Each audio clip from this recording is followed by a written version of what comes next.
મિત્રો, આજે બહુ જ મોટા ગજાના માણસ, શિક્ષણ શાસ્ત્રી, ઉદ્યોગપતિ, સમાજ સેવક, વિચક્ષણ વ્યક્તિ, સફળ ઉદ્યોગપતિ અને સાર્થક જીવન જેવો જીવી ગયા એવા સ્વર્ગસ્થ અનિલ પટેલની ત્રીજી પુણ્યતિથિ છે. તે આજે તેમના જીવન કવન પુસ્તક લખાયું, અનોખા માનવ રત્ન અને સવાયા જીવન શિલ્પી શ્રી અનિલભાઈ પટેલ. એ પુસ્તકનો પરિચય આજે આપણે કરવાના છીએ. એ બહાને આપણે એમનું પુણ્ય સ્મરણ કરવાના છીએ. એમના જીવન ઉપર એક દ્રષ્ટિપાત કરીશું. એમાંથી આપણે શું શીખવું જોઈએ એનું મનન કરીશું, આપણે એનું ચિંતન કરીશું. કાર્યક્રમનો પ્રારંભ આપણે પ્રાર્થના ગાનથી કરીશું. હું ગાયક ઋષભ કાપડિયાને વિનંતી કરું છું કે ઋષભભાઈ રવિન્દ્રનાથ ટાગોર લિખિત ગીત તારી હાક સુણી કોઈ ના આવે તો એકલો જાને રે એ ગીત રજૂ કરશે. એ ગીત દ્વારા આજના કાર્યક્રમનો આપણે શુભારંભ કરીશું. ઋષભ કાપડિયા. તારી જો હાક સુણી કોઈ ના આવે તો તું એકલો જાને રે. તારી જો હાક સુણી કોઈ ના આવે તો તું એકલો જાને રે. એકલો જાને, એકલો જાને, એકલો જાને, એકલો જાને રે. એકલો જાને, એકલો જાને, એકલો જાને, એકલો જાને રે. તારી જો હાક સુણી કોઈ ના આવે તો તું એકલો જાને રે. જો સૌના મોં સિવાય ઓરે ઓરે ઓ અભાગી, સૌના મોં સિવાય ઓરે ઓરે ઓ અભાગી, સૌના મોં સિવાય. જ્યારે સૌએ બેસે મોં ફેરવી સૌએ ડરી જાય. જ્યારે સૌએ બેસે મોં ફેરવી સૌએ ડરી જાય. ત્યારે હૈયું ખોલી ઓ તું મન મૂકી તારા મનનું ગાણું એકલો ગાને રે. તારી જો હાક સુણી કોઈ ના આવે તો તું એકલો જાને રે.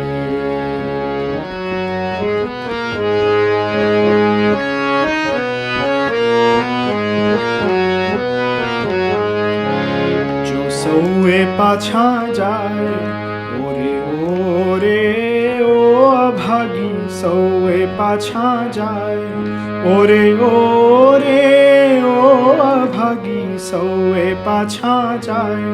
જ્યારે સૌએ બેસે મોં ફેરવી સૌએ ડરી જાય. ત્યારે કાંટા રાને ઓ તું લોહીની ગળતે ચરણે ભાઈ એકલો થાને રે. તારી જો હાક સુણી કોઈ ના આવે તો તું એકલો જાને રે.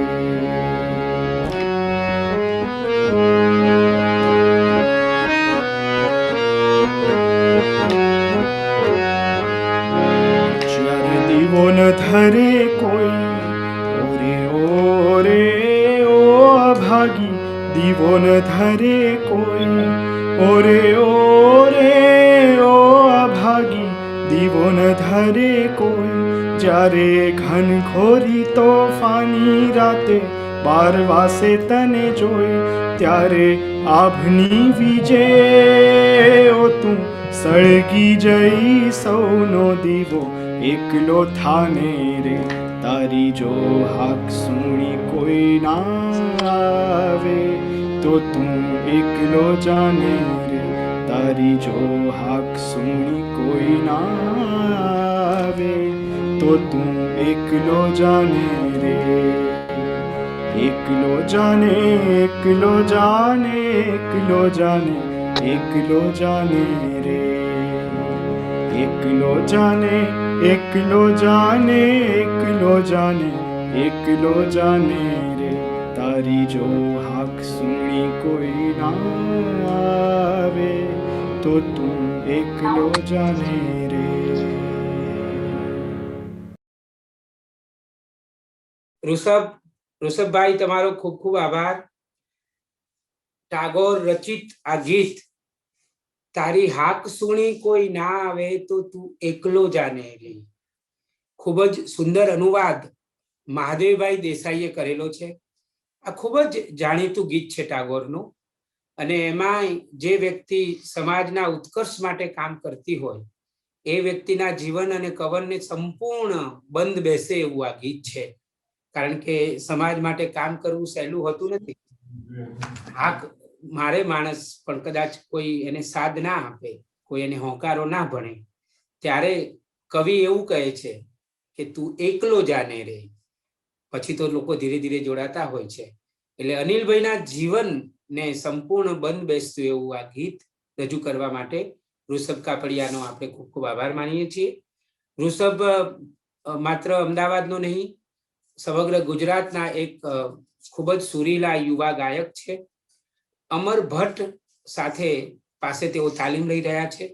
અમર ભટ્ટનું ગુજરાતમાં સંગીત ક્ષેત્રે અને એમાંય સાહિત્ય સંગીત ક્ષેત્રે બહુ જ મોટું પ્રદાન છે. ખૂબ ઊંડો ગહન અભ્યાસ છે. પાસેથી તેઓ સંગીતની સાધના કરી રહ્યા છે વર્ષોથી, અને ભગવાને એમને સુરીલું ગળું પણ આપ્યું છે. આમ એ પોતે એડવોકેટ થઈ ગયા છે હવે પિતાજીના પગલે. પોતે પણ ભણીને એડવોકેટ થઈ ગયા છે અને એડવોકેટ તરીકે પ્રેક્ટિસ પણ કરી રહ્યા છે. પણ ગાયકી એમનો ખૂબ જ નજીકનો નાતો ધરાવે છે ગાયકી સાથે. એટલે આટલું સુંદર ગીત રજૂ કરવા બદલ ઋષભભાઈ તમારો પુનઃ આભાર માનીએ છીએ. મિત્રો, આજના કાર્યક્રમમાં મૂળ પ્રયોજન તો અનિલભાઈના જીવન કવન વિશે જે પુસ્તક લખાયું છે એનો પરિચય કરાવવાનો છે. પણ આજે એ પહેલા આપણે બે મહાનુભાવોને સાંભળીશું. સૌ પ્રથમ આપણે સાંભળીશું આદરણીય રઘુવીરભાઈ ચૌધરીને. રઘુવીરભાઈ ચૌધરી એક ગરવું ગુજરાતી નામ છે, શિખર ઉપરનું નામ છે. જ્ઞાનપીઠ એવોર્ડ વિજેતા છે તેઓ. જ્ઞાનપીઠ એ ભારતીય સાહિત્યનું સૌથી ટોચનું પારિતોષિક છે. ભૂતકાળમાં એ પન્નાલાલ પટેલને મળી ચૂક્યું છે, ઉમાશંકર જોશીને મળ્યું, પછી રાજેન્દ્ર શાહને મળ્યું, અને પછી આપણને ગૌરવ થાય કે ઉત્તર ગુજરાતનો એક મોટો સર્જક, બાપુપુરા એમનું વતન, એ બાપુપુરા ઉત્તર ગુજરાતના વતની એવા રઘુવીર ચૌધરીને પણ આ જ્ઞાનપીઠ એવોર્ડ મળ્યો છે. ગુજરાતી સાહિત્યમાં રઘુવીર ચૌધરીનું બહુ જ મોટું પ્રદાન છે. નવલકથાની વાત કરો, નવલિકા, કવિતા, વ્યક્તિ ચિત્રો, નિબંધ, પ્રવાસ વર્ણન, વિવેચન, નાટક, તમે કોઈ પણ સાહિત્યનું સ્વરૂપ કહો એમાં રઘુવીરભાઈએ, કવિતાને હું કેમ ભૂલી જાઉં, કવિતા, એમ કોઈ પણ ક્ષેત્રમાં રઘુવીરભાઈએ કલમ ચલાવી છે અને બધામાં એમણે બહુ જ ગુણવત્તાસભર કામ કર્યું છે. રઘુવીરભાઈનું મોટું બીજું પ્રદાન એ છે કે એ બહુ જ ઊંચા ગજાના કેળવણીકાર છે. અનિલભાઈ સાથે એમને ઘણો નજીકનો નાતો રહ્યો છે. રઘુવીરભાઈ આજની તારીખમાં ઉત્તર ગુજરાતની જે બહુ મોટી સંસ્થા ગ્રામ ભારતી અમરાપુર, મોતીભાઈ ચૌધરીએ જે સ્થાપેલી, એના એ પ્રમુખ સંસ્થાના, અને દર્શક ફાઉન્ડેશનમાં પણ તેઓ ઉચ્ચ હોદ્દા પર છે. એટલે રચનાત્મક કાર્યોના એ કર્મશીલ પણ છે. અને આ એ કવિ છે જે કવિએ આપણને એમ કહ્યું કે શહેરના ફૂટપાથ પર જે ઉભા રહેતા જે થાક લાગે છે, શહેરના ફૂટપાથ ઉપર ઉભા રહેતા જે થાક લાગે છે એ ખેતરના સેઢા ઉપર કામ કરીને ઉતારું છું. ખેતરના સેઢા ઉપર કામ કરીને એ થાક હું ઉતારું છું. એ આપણો આ મોટા ગજાના સર્જક રઘુવીરભાઈ આપણી સાથે જોડાયા છે. અને હું વિનંતી કરીશ રઘુવીરભાઈને કે આજના આ કાર્યક્રમમાં પ્રાસંગિક વાત કરે. હું અને ભેખેશભાઈ આ પુસ્તકના લેખક જ્યારે એમને પુસ્તક આપવા ઘરે ગયા ત્યારે એમણે સૌ પ્રથમ ખૂબ જ આદરથી ત્રિભુવનદાસને યાદ કરેલા. ત્રિભુવનદાસ એટલે અનિલભાઈના પિતાજી. એમને ખૂબ જ આદરથી, ખૂબ જ પ્રેમથી યાદ કરેલા. એમની સાહિત્ય પ્રીતિને પણ એમણે ખૂબ યાદ કરેલી. અનિલભાઈને તો ચોક્કસ યાદ કર્યા જ હોય. હું અને રઘુવીરભાઈ મારા પણ આદરણીય ગુરુ છે. એમના હાથ નીચે મને મારું ઘડતર થયું એનું મને ગૌરવ છે અને આનંદ પણ છે. હું આદરણીય રઘુવીરભાઈને વિનંતી કરીશ કે આજના કાર્યક્રમને અનુરૂપ તેઓ વાત કરે. આદરણીય રઘુવીરભાઈ. નમસ્તે. માત્ર 2 જ વર્ષમાં અનિલભાઈ વિશે બહુ વ્યવસ્થિત ફોટોગ્રાફ સાથે, સ્વજનોના અને ચાહકોના લેખો સાથે આ માનવ રત્ન ગ્રંથ તૈયાર કર્યો. એટલે પહેલા તો હું વિખેશ ભટ્ટ, રમેશ તન્ના, અનિતા તન્ના એ ત્રણેયને અભિનંદન આપું છું. ત્રિભુવનભાઈ હું નાનો હતો ત્યારથી જાણું એમના વિશે. બહુ જ નિર્ભય, જાહેર જીવન અને રાજકારણ બધામાં સક્રિય, પણ એ વિસ્તારમાં ઢોરની ચોરી થતી અને કોઈ હિંમત કરતું નહીં. ત્રિભુવનભાઈની એ હિંમતનો બદલો સમાજે બહુ વિચિત્ર રીતે આપ્યો. એ ઢોર ચોરી કરનારાઓ સાથે સંકળાયેલા લોકોએ એમની હત્યા કરી. બહુ મોટો આઘાત હતો ઉત્તર ગુજરાત માટે. એમનું સ્મારક 61-62માં કંઈક થયું એમના ગામ લણવામાં. ત્યારે ઉમાશંકરભાઈ, યશવંતભાઈ, નવીનદાસ પારેખ સાથે હું પણ ગયેલો અને બહુ સારો કાર્યક્રમ ત્યાં એ ગામમાં થયેલો. એ લોકોની સ્મૃતિમાં ત્રિભુવનભાઈ સતત રહ્યા. 4 દીકરા તો નાના હતા ત્યારે. અને અનિલભાઈ ભણવા માટે, માસ્ટર ડિગ્રી માટે અમેરિકા જઈ શક્યા. એમાં સમગ્ર સમાજે દરેકે પોતાની શક્તિ મુજબ ફાળો આપેલો. અને એ અનિલભાઈ જાણતા હતા. તેથી એન્જિનિયરિંગમાં MS થયા પછી અમેરિકામાં ઘણી તકો હતી, પણ એ છોડીને શારદાબેન સાથે એ ગુજરાત આવ્યા અને એપોલો ઉદ્યોગની પણ સ્થાપના કરી. એમાં એમનું આખું કુટુંબ સક્રિય હતું.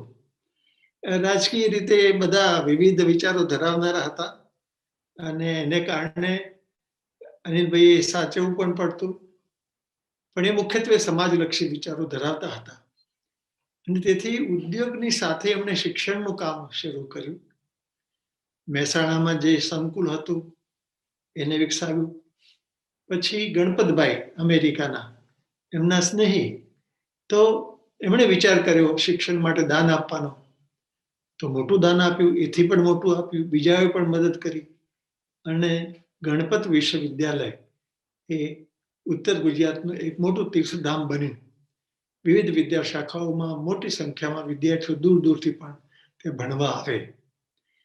હવે આ કુટુંબ પટેલ તો ખરા, પણ જુદા ગોળના, પણ જોડાયા. શારદાબેન અને એથી એક સંવાદ વધ્યો. અને શારદાબેનના નાના સાકણચંદભાઈ, એમને ત્યાં જવાનું થતું મોતીભાઈ ચૌધરી સાથે, ને જમવાનું પણ બનતું. ક્યાંક પ્રવાસમાં સાથે હોય કાકા તો એ સમાજવાદની જ વાતો કરે. ખાસ શિક્ષણ નહોતું, પણ વિચારો એમના એ રીતે સમાજલક્ષી હતા. કદાચ સામ્યવાદ વિશે પણ થોડું ઘણું જાણતા હશે. પણ આજે એમના વારસો, સાકળચંદભાઈના વારસોએ ત્યાં મોટું વિદ્યાસંકુલ વિસનગરમાં ઊભું કર્યું છે. એ પણ આનંદની વાત છે. આમાં એક સારો લેખ અનિતાએ શારદાબેન વિશે લખ્યો છે અને એ સંસ્મરણો પણ બહુ રસ પડે એવા છે. 2 દીકરા અસિત અને આનંદ એ પણ હવે તો બધી જવાબદારી સંભાળી રહ્યા છે. એમણે પણ લેખો લખ્યા છે. એમના શ્રીમતીજીએ પણ લેખો લખ્યા છે.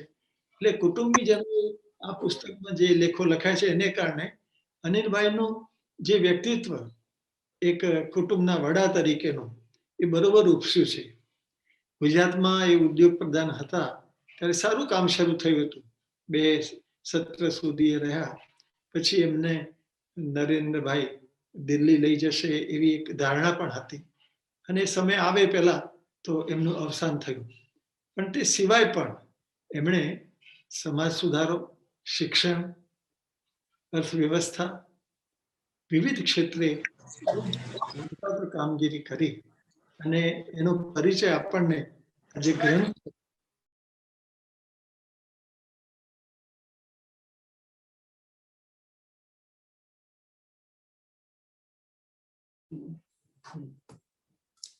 હા, સુનિતાબેન, સાહેબનો અવાજ નથી સંભળાતો, એટલે ફરીથી સંજયભાઈને કેવી હતી કે અનમ્યુટ ફરીથી કરવું પડશે એવું છે.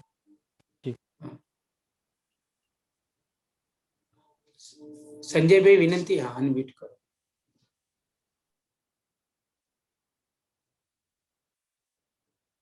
સંજયભાઈ મ્યુટ થઈ ગયું છે. મને લાગે છે એડમિને અનમ્યુટ હવે થઈ ગયું. સાહેબ એડમિન બોલો. ક્યાં સુધી સાંભળ્યું તમે? છેલ્લી વાત તમે જે કરતા હતા.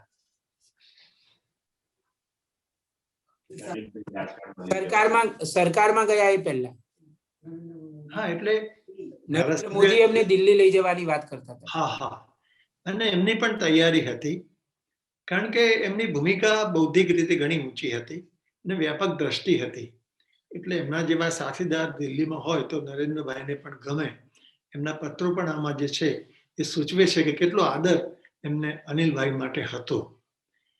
એટલે આપણને વસ્તુ થાય કે થોડા વહેલા ગયા.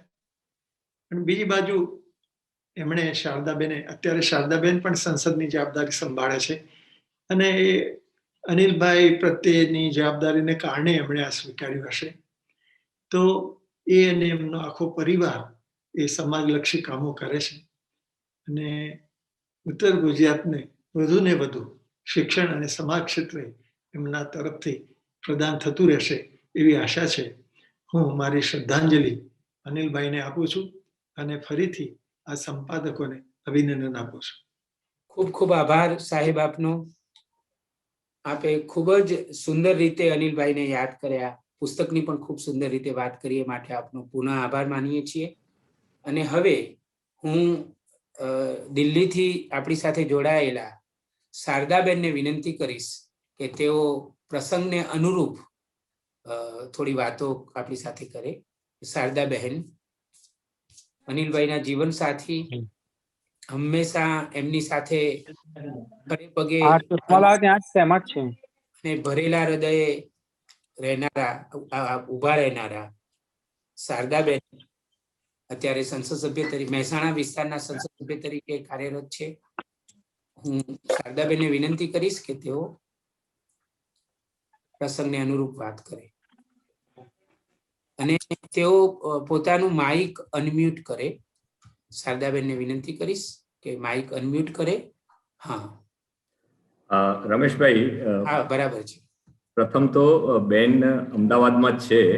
અચ્છા, અમદાવાદમાં જ છે. હાજી, એમની આપ જાણો છો તેમ સ્થાનિક સ્વરાજ્યની ચૂંટણીઓને કારણે અહીંયા પણ પક્ષની થોડી કામગીરી હોવાથી એ આજે અહીં અમદાવાદમાં જ આપણી સાથે છે, અને હાલ જ એ ગાંધીનગરથી આવ્યા છે અહીંયા.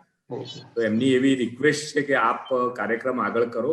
એ છેલ્લે એમનું આભાર પ્રવચન કે આભાર વિધિ કરશે.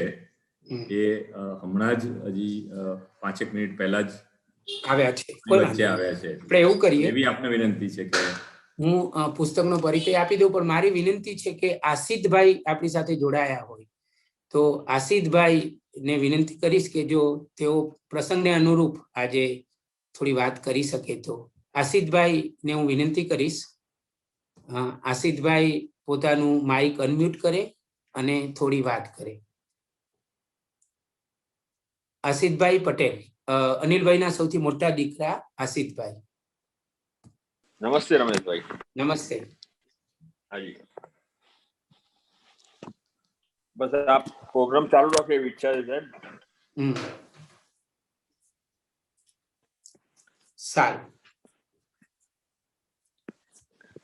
નમસ્તે. તો હવે હું આ પુસ્તકનો આપ સર્વેને ટૂંકમાં પરિચય આપીશ. મિત્રો, આ પુસ્તક અનિલભાઈના જીવન અને કવન ઉપર આધારિત છે. પુસ્તકનું નામ છે અનોખા માનવ રત્ન અને સવાયા જીવન શિલ્પી અનિલભાઈ પટેલ. અનિલભાઈ પટેલ ના જીવનને આવરી લેતા આ પુસ્તકમાં પ્રથમ ભાગમાં એમનું જીવન આખું આવી જાય એ રીતે 9 પ્રકરણો મુકાયા છે.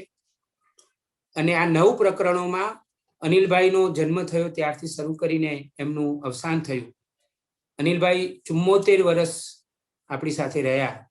તો એ 74 વર્ષ દરમિયાનની એમની વિવિધલક્ષી કામગીરી, એક વ્યક્તિ તરીકે, એક જુદી જુદી શૈક્ષણિક સંસ્થાઓના સ્થાપક તરીકે, સંચાલક તરીકે, ઉદ્યોગપતિ તરીકે, વિદ્યાર્થી તરીકે, ધાર્મિક સંસ્થાઓના વડા તરીકે, એક કુશળ વહીવટકાર તરીકે, એમ વિવિધ રીતે અનિલભાઈના જીવનના જે જુદા જુદા પાસાઓ હતા તેને આ 9 પ્રકરણોમાં તબક્કાવાર રજૂ કરવામાં આવ્યા છે. એ પછી ભાવવંદના નો આખો વિભાગ છે. ભાવવંદનામાં પરિવારના સ્વજનોએ કુલ 26 પ્રકરણોમાં એમના પરિવારજનોએ અનિલભાઈનું શબ્દ સ્મરણ કર્યું છે.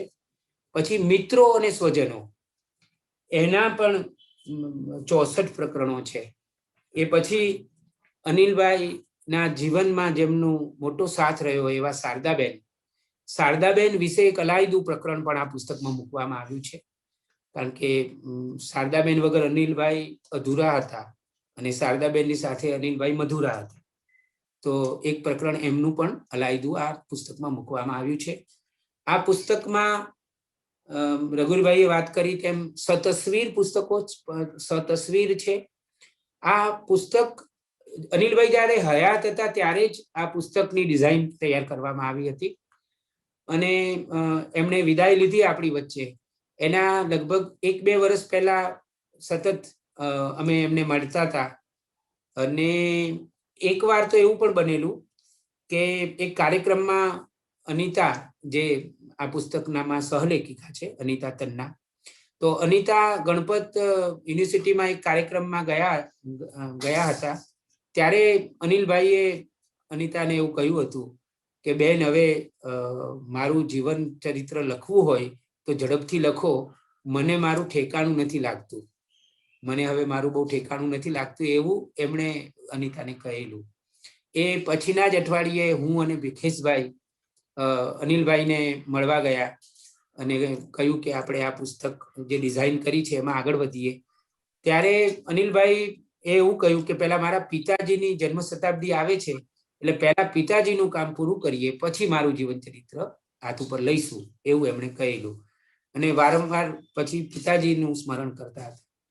અને એમના અવસાન પછી એમના પરિવારજનોએ શારદાબહેન, મોટા દીકરા અસિતભાઈ અને આનંદભાઈએ નક્કી કર્યું કે એક દસ્તાવેજીકરણ થવું જોઈએ. અનિલભાઈના જીવનનું દસ્તાવેજીકરણ થાય એ સમાજ માટે, વિદ્યાના ઇતિહાસ માટે પણ ખૂબ જરૂરી છે. અને એમણે અમને આ કામ સોંપ્યું એટલે અમે ત્રણેય મળીને એક ડિઝાઇન તૈયાર કરી અને અમે બધા લોકોને મળ્યા. અનિલભાઈ સાથે અગાઉ ઘણી મુલાકાતો થઈ ચૂકી હતી, એનો પણ અમે આમાં ઉપયોગ કર્યો છે. અને એ સિવાય એમના જેટલા પણ નજીકના સગા સંબંધીઓ હતા, સ્વજનો હતા, અમે જાત મુલાકાત લીધી. એ એમના વતનની હોય કે કડીની હોય કે અમદાવાદમાં અલગ અલગ જગ્યાએ જવાનું હોય, મહેસાણામાં જવાનું હોય, એ બધાને રૂબરૂ મળ્યા. અને ધીમે ધીમે આ પુસ્તક આગળ વધતું ગયું અને છેવટે પછી આ પુસ્તકનું પ્રકાશન થયું. આ પુસ્તક નું મહત્વ એ રીતે છે કે આ પુસ્તક ફક્ત અનિલભાઈ પટેલના જીવનને રજૂ કરતું પુસ્તક નથી. આ પુસ્તક ગુજરાતના એક વિદ્યાના ઇતિહાસના એક ચોક્કસ સમયગાળાને રજૂ કરે છે. એ આ પુસ્તકની બહુ જ મોટી વિશેષતા છે. કારણ કે અનિલભાઈએ જે સમયકાળમાં કામ કર્યું ઉત્તર ગુજરાતમાં, ખાસ કરીને શિક્ષણમાં, એ બહુ જ મહત્વનો સમયગાળો હતો. ગુજરાતના બીજા પ્રદેશોની સરખામણીમાં ઉત્તર ગુજરાત પ્રદેશ થોડો સૂકો પ્રદેશ છે. ગુજરાતના બીજા ભાગોમાં કુદરતની થોડીક મીઠી મહેર પણ છે, કેટલાક ઉદ્યોગો પણ વધારે પ્રમાણમાં વિકસેલા છે. એની સરખામણીમાં ઉત્તર ગુજરાતમાં થોડા પ્રશ્નો પણ છે.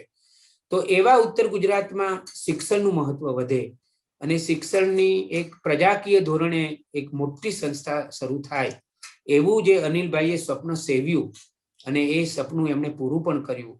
એક એક એક એક ઉચ્ચ દરજ્જાની યુનિવર્સિટીની સ્થાપના અનિલભાઈ કરી શક્યા. એ આખી વાતને આ પુસ્તકમાં એ આખી વાત એ અનિલભાઈના જીવનની સમાંતરે બે પાટામાં ચાલે છે. અનિલભાઈના જીવનની સાથે સાથે એ વખતના સમયકાળનો ઇતિહાસ પણ ચાલે છે. એટલે આ પુસ્તકનું મહત્વ વધારે છે. અને અત્યાર સુધી જે લોકોએ આ પુસ્તક વાંચ્યું છે એ બધાએ ખૂબ રાજીપો વ્યક્ત કર્યો છે. રઘુરભાઈએ પણ હમણાં જ રાજીપો વ્યક્ત કર્યો. તો આ પુસ્તકની વિશેષતા એ છે કે એક ઉત્તમ રીતનું દસ્તાવેજીકરણ થયું છે. એટલે દસ્તાવેજીકરણની રીતે પણ હમણાં જ રાજીપો વ્યક્ત કર્યો. મિત્રો, આ પુસ્તકના પ્રારંભમાં મૂળ અને કુળથી શરૂઆત થઈ છે. હું બહુ ટૂંકમાં આ પુસ્તકનો પરિચય આપી દઉં. એ પરિચયના બહાને છેવટે આજે આપણે પુણ્ય સ્મરણ તો અનિલભાઈનું જ કરવાનું છે. અનિલભાઈનું ગુણ દર્શન કરવાનું છે. રઘુવીરભાઈ જેમણે આજે પરિચય આપ્યો એમના 3 પુસ્તકો છે. તિલક કરે રઘુવીર. તો એમણે એની સરસ વ્યાખ્યા આપેલી મને યાદ છે કે તિલક કરવું એટલે શું? એટલે તિલક કરવું એટલે જે વ્યક્તિની વાત કરતા હોઈએ એના ગુણ ઉપર એનું ગુણગાન કરવું, એના ગુણનું દર્શન કરવું અને એના ગુણનું ચિંતન કરવું, મનન કરવું. એવી એમણે તિલક કરે રઘુવીર એમણે જે 3 ભાગમાં વ્યક્તિચિત્રો આપ્યા છે એમાં આ વ્યાખ્યા આપી છે. તો આ એક જાતનું આપણે તિલક કરી રહ્યા છીએ અનિલભાઈના ભાલ ઉપર. અનિલભાઈના ભાલ ઉપર આજે આપણે એક તિલક કરવા માટે બધા ભેગા થયા છીએ. એમનું ગુણ દર્શન કરવા માટે ભેગા થયા છીએ. મિત્રો, આ પુસ્તકમાં જે મૂળ અને કુળનું પ્રકરણ છે એમાં એ પાટીદાર હતા. તો એક પાટીદાર કોમની વિશેષતાઓ શું છે અને પાટીદાર કોમ ખેડૂતમાંથી જુદા જુદા ક્ષેત્રમાં કઈ રીતે આખા વિશ્વમાં વિકસી ગઈ, એની પાછળના કારણો કયા છે એનો ટૂંકમાં પરિચય આપવામાં આવ્યો છે. અને એના પછી તરત જ જે બહુ જ મહત્વનું પ્રકરણ છે એ છે એમના પિતાજી વિશેનું. કારણ કે એમના પિતાજી ત્રિભુવનદાસ પટેલ એ એક વિશિષ્ટ વ્યક્તિ ધરાવતા હતા. એમનામાં અનેક પ્રકારની શક્તિઓ હતી, અનેક પ્રકારની સજ્જતા હતી એમનામાં. એ સ્વાતંત્ર્ય સેનાની હતા, જેલવાસ પણ એમણે ભોગવેલો. એ બહુ જ મોટા ગજાના સાહિત્યના મર્મી પણ હતા. એ જ્યારે અમદાવાદમાં ભણતા હતા ત્યારે એ સાહિત્યમાં ઊંડી રુચિ પણ લેતા હતા અને ખૂબ કામ પણ કરતા હતા. અને એ વખતના જે સાહિત્યના બધા મોભીઓ હતા, ઉમાશંકર જોશી, પીતાંબર બધા જ એ બધા સાથે એ સઘન નાતો ધરાવતા હતા. અને એક વિચક્ષણ વ્યક્તિ હતા. એ ખૂબ જ બહુ મોટા ગજાના વિચારક હતા. અને એમણે જ્યારે હાઈસ્કૂલમાં ભણતા હતા ત્યારે એમને નિબંધ લખવાનું કહેવામાં આવ્યો કે તમે મોટા થઈને શું બનશો.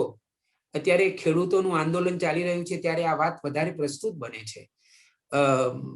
ત્યારે જે ત્રિભુવનદાસ જે નિબંધ લખ્યો હતો કે તમે મોટા થઈને શું બનશો. મોટાભાગે મોટા થઈને કોઈ ડોક્ટર બનવાની ઈચ્છા રાખતું હોય, કોઈ એન્જિનિયર, કોઈ નેતા, કોઈ મોટા કલાકાર બનવાની ખેવના ધરાવતું હોય. પણ જે ત્રિભુવનદાસ પટેલે લખ્યું હતું એ એક નાનો પેરા હું તમારી સમક્ષ વાંચી સંભળાવું છું. એમણે મહેમાનો સમક્ષ એ બોલ્યા હતા. એ સ્પર્ધા હતી, વક્તૃત્વ સ્પર્ધા હતી. એ વક્તૃત્વ સ્પર્ધામાં ત્રિભુવનદાસ મહેમાનો સમક્ષ એકદમ વટ સાથે, મિજાજ સાથે, રૂઆબ સાથે, આત્મસન્માનથી બોલ્યા હતા કે હું ખેડૂતનો દીકરો છું અને ખરા સ્વરૂપે ખેડૂત બનવા માંગુ છું. હું વકીલ, શિક્ષક, સમાજ સુધારક, પોલીસ કે પટાવાળો બનવા માંગતો નથી. હું ભણેલો ખેડૂત બનવા માંગુ છું. હું સાચા સ્વરૂપે ખેડૂત બનીને બીજા ખેડૂતોને જાગૃત કરીશ. સાચો ખેડૂત બીકણ ના હોય, રડતો ના હોય, ગરીબડો ના હોય, મરીને જીવતો ના હોય, દેવું કરીને બારમું ના કરતો હોય, બાળ લગ્ન ન કરતો હોય. હું ખેડૂતોને સ્વમાની બનાવવા માંગુ છું. આ આ જે વિચારો છે ત્રિભુવનદાસના, આ એક પેરેગ્રાફ ઉપરથી આપણને ખબર પડે. એમાં તમને સરદારના વિચારોનું પણ પ્રતિબિંબ દેખાય. સરદારે તો આ વાતો પછી કરી કે હું ગુજરાતીઓને કાળજાના મક્કમ થાવ, એવું સરદારે પછી ઘણા વર્ષો પછી કહ્યું. એ પહેલા ત્રિભુવનદાસે આ વસ્તુ અમદાવાદમાં જાહેરમાં માઇક ઉપર કહી હતી કે ખેડૂત તો આવો હોય. તો એ એવા ખેડૂત બનવા માંગતા હતા, અને એ જ્યારે ભણતા હતા ત્યારે જ એ સાહિત્યમાં બહુ જ ઊંડી રુચિ ધરાવતા હતા, અને એમનું જે જ્ઞાન હતું, એ જે સાહિત્યની ચર્ચાઓ કરતા હતા, એનાથી સાહિત્યકારો પણ પ્રભાવિત થતા હતા. અને ઉમાશંકર જોશીએ એ વખતના એક બહુ જ મોટા ગજાના સારસ્વત ધ્રુવને એવું કહ્યું હતું કે આ વિદ્યાર્થી એટલે કે ત્રિભુવનદાસ, આ વિદ્યાર્થી ભવિષ્યમાં ગુજરાતી ભાષાનો ઉત્તમ અધ્યાપક બનશે અને વિવેચક બનીને ગુજરાતમાં અગ્રસ્થાનને બિરાજશે. આવું ઉમાશંકર જોશીએ આનંદ શંકર ધ્રુવને કહ્યું હતું. તો આ એમની જે સાહિત્ય સાથેની એમની જે નિકટતા હતી, એમની સાહિત્યમાં જે સજ્જતા હતી, એ બહુ જ ઊંચા દરજ્જાની હતી. એ બહુ જ મોટા ગજાના સુધારક હતા, અને એમણે એ વર્ષોમાં એમના ધર્મપત્ની શાંતાબહેનને અમદાવાદમાં બોલાવી અને એ વખતની નામાંકિત અને પંકાયેલી મહિલા સંસ્થા જ્યોતિ સંઘમાં કામ એમાં જોડ્યા હતા. એટલે આ યુગલ ત્રિભુવનદાસ અને એમના જીવનસાથી શાંતાબહેન, આ યુગલ એ બંને જણા સાથે મળીને સમાજને કઈ રીતે સુધારવો એના સપનાઓ જોતા હતા. એના માટે પોતાની જાતને તૈયાર કરતા હતા. અને એમણે પછી તો ખેડૂતોનો પ્રશ્ન હાથ ઉપર લીધો. એક ઉત્તર ગુજરાતના એક ગામના અમુક કોમના લોકો ખૂબ જ માથાભારે હતા, અને પશુઓની ચોરી કરતા, અને એમની બહુ જ દાદાગીરી હતી. ત્યારે ત્રિભુવનદાસે એનો સામનો કર્યો. એક વખત એ ટ્રેનમાં લણવા એમના વતનમાં જતા હતા, સાંજે ઉતર્યા અને પોતાના ગામ તરફ જતા હતા. અંધારું થઈ ગયું હતું, અને આખી ટોળકીના સભ્યો આવ્યા અને એમની નિર્મમ હત્યા કરવામાં આવી. ત્યારે એમની ઉંમર ફક્ત 38 જ વર્ષની હતી. ત્રિભુવનદાસે વિદાય લીધી ત્યારે 38 વયની એમની ઉંમર હતી. 5 સંતાનો હતા, અને એ કહેવું જોઈએ કે મહિલા શક્તિ એમના જીવનસાથી શાંતાબહેને પડકારોનો સામનો કરીને, સ્ત્રીમાં ખૂબ જ શક્તિ હોય છે, ખૂબ જ શક્તિ હોય છે સ્ત્રીઓમાં, અને કટોકટીની ક્ષણે પુરુષો કરતા સ્ત્રીઓ વધારે મક્કમતાથી ટકી જતી હોય છે. એવું ઇતિહાસ કહે છે, એવું વ્યવહાર પણ કહે છે, એવું વાસ્તવિકતા પણ કહે છે. શાંતાબહેને પોતાના 5 સંતાનોને ખૂબ સારી રીતે ઉછેર્યા. એમાં અનિલભાઈ એ ભણવામાં ખૂબ તેજસ્વી હતા, ખૂબ જ તેજસ્વી હતા. અનિલભાઈ, હું એમ કહીશ આ પુસ્તકના લેખક તરીકે, એમના સાથેના પરિચયમાં આવ્યા તરીકે, એક પરિચયમાં આવેલી વ્યક્તિ તરીકે મને એવું કહેવાનું મન થશે કે એ વિશિષ્ટ આત્મા હતા, અને એ ચોક્કસ કશુંક પ્રદાન કરવા માટે અહીંયા આવ્યા હતા, એવું હું ચોક્કસ કહીશ. અને એ ભણતા હતા ત્યારે ભણવામાં તેજસ્વી હતા નાનપણથી જ. અને અનિલભાઈ બન્યા એમાં ઘણા બધા પરિબળોએ ભાગ ભજવ્યો છે. એમાં સૌથી મોટું પરિબળ છે માતા પિતાના સંસ્કાર. પિતા એનો જે સંસ્કાર વારસો હતો, જે સામાજિક પ્રતિબદ્ધતા, સામાજિક નિસ્બતનો જે વારસો હતો, એ વારસો અનિલભાઈને મળ્યો હતો. સાહેબ, એ વારસો મળ્યો હોય ને એટલે તો એ અમેરિકાની ઝાકમઝોડ છોડીને અહીંયા પાછા આવ્યા. નહીતર એ તો એમઈ થઈ ગયા હતા, અને ખૂબ જ ત્યાં પણ એમણે ભણવામાં એમણે ત્યાં નામના કાઢી હતી. ત્યાં એ એન્જિનિયર તરીકે એમણે ખૂબ સરસ કામ ઓલરેડી કર્યું જ હતું. એ જો અમેરિકામાં રહ્યા હોત તો બહુ જ મોટા ગજાના, બહુ જ મોટા સંશોધક થઈ શક્યા હોત. બહુ જ એમને પૂરતી તકો હતી. પણ આ જે એવું ન થાય એનું કારણ એ હતું કે બધી વસ્તુઓ ભેગી થવાની હતી. એ નિયતિએ ગોઠવી હશે કદાચ, અને એમની પાસે એક મહાન કાર્ય કરાવવાની હતી. તો સૌથી પહેલા તો માતા પિતાનો વારસો એ મોટી વાત. બીજું, સયાજીરાવ ગાયકવાડ. સયાજીરાવ ગાયકવાડ આજે એમનું જે ગામ છે વતન લણવા, આ લણવા ગામ છે ને એ સયાજીરાવ ગાયકવાડનું જે રાજ્ય હતું વડોદરા રાજ્ય, એ વડોદરા રાજ્યનું ગામ છે. અને સયાજીરાવ ગાયકવાડ ત્રીજા, એમણે પુસ્તકાલય પ્રવૃત્તિ અને શિક્ષણ પ્રવૃત્તિ બહુ સુંદર કરેલી. એના ફળ આખા ગુજરાતને પછી આજે પણ ખાવા મળે છે. અને એક નિરીક્ષણ એવું છે કે ગુજરાતનો જે ઉત્કર્ષ થયો છે વિવિધ ક્ષેત્રે, એમાં સયાજીરાવ ગાયકવાડે પુસ્તકાલય પ્રવૃત્તિ, શિક્ષણની પ્રવૃત્તિ અને કન્યા કેળવણીની પ્રવૃત્તિ જેટલા વિસ્તારમાં કરી હતી, એ વિસ્તારમાંથી આપણને બધા વ્યક્તિત્વ મળ્યા છે. એ વ્યક્તિત્વ એ ગુજરાતનો સાચો ઉત્કર્ષ કર્યો છે. એમાં અનિલભાઈનો પણ સમાવેશ થાય છે. અને અનિલભાઈ લણવામાં જે એટલે કે સયાજીરાવ ગાયકવાડે ઉભો કરેલો એક આખો જે માહોલ હતો, એક પરિવેશ હતો, એનો લાભ બાળ અનિલને મળ્યો હતો. એક આ. બીજું ત્રીજું એટલે પહેલું માતા પિતા, બીજું સયાજીરાવ ગાયકવાડ, પુસ્તકાલયની પ્રવૃત્તિ, શિક્ષણની પ્રવૃત્તિ, અને ત્રીજું એમના નાના સાંકળચંદ દાદા. સાંકળચંદ દાદા એ ગુજરાતના ખૂબ જ મોટા ગજાના સહકારી આગેવાન હતા. રઘુવીરભાઈએ પણ એમને ખૂબ જ આદરપૂર્વક યાદ કર્યા. એ શારદાબેનના નાના થાય અને અનિલભાઈ એમની સાથે સંકળાયેલા. તો આ અનુબંધ પણ રચાયો. યુવાન અનિલભાઈએ જ્યારે જાહેર જીવનમાં કામ શરૂ કર્યું ત્યારે સાંકળચંદ દાદાનું એમને ખૂબ માર્ગદર્શન મળ્યું. એમનો ખૂબ જ એમને હૂંફ પણ મળેલી. અને સાંકળચંદ દાદાનું ગુજરાતના સંસ્કાર જગતમાં પણ બહુ જ મોટું પ્રદાન છે. ગુજરાતી વિશ્વકોશ એન્સાયક્લોપીડિયા જે 25 ભાગ બહાર પાડ્યા, એના પાયામાં જો કોઈ હોય તો એ સાંકળચંદ દાદા છે. એ બહુ મોટા ગજાનું કામ એમના દ્વારા ગુજરાતને થયું છે. સાંકળચંદ દાદા મોટા ગજાના સહકારી આગેવાન, ખેડૂતોના હિતરક્ષક. એમનું એક વિધાન હું તમારી સાથે શેર કરીશ, કારણ કે જ્યારે મેં પહેલી વાર એ વિધાન વાંચ્યું ત્યારે હું એટલો બધો રાજી થયો હતો અને મને થયું કે કોઈ સાચો ખેડૂત નેતા જ આવું વિચાર કરી શકે. રવિશંકર મહારાજે એવું કહ્યું છે કે ઘસાઈને ઉજળા થઈએ. આ રવિશંકર મહારાજનું બહુ મોટું જાણીતું વિધાન છે.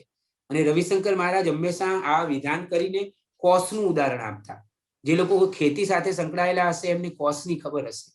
એટલે રવિશંકર મહારાજ એવું કહેતા કે જેમ કોષનો ઉપયોગ વધારે કરીએ એમ કોષ વધારે ઉજળી થાય. એટલે આપણું જીવન કોષ જેવું હોવું જોઈએ. એટલે ઘસાઈને ઉજળા થઈએ એવું રવિશંકર મહારાજ કહેતા. આ સાંકળચંદ દાદાએ પછી જે વાત કરી એ અદ્ભુત વાત કરી.